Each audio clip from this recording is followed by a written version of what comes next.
Hindi ko siya kinonfront, pero parang medyo pinangako ko sa sarili ko na ayoko siyang makatrabaho kasi medyo disrespectful siya dahil hindi siya marunong bumati. Ako kasi yun ang medyo ano ko eh, hindi ko masyado talagang gusto yung pagiging disrespectful. I'm not saying na when you see me, you have to kiss me, but just acknowledge my presence. Like, hello po, Miss Carmina, ako po si ganito. Or kahit from afar, hello, hindi ko sinasabing mag-kiss ka sa akin, but you know, just acknowledge that I'm there, na hindi naman ako parang hangin na hindi mo ako nakita. So, medyo na-off ako sa mga taong ganun eh. Kasi ako, I am like that. I always say hi to everyone. Whether you're an artista, director, staff, crew, I always say hi.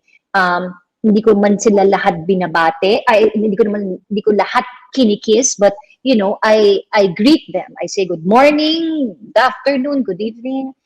And then kapag may senior stars especially, I go up to them at nagpapakilala ko kung hindi ko pa kami formally na-introduce or never pa kami nagka-work.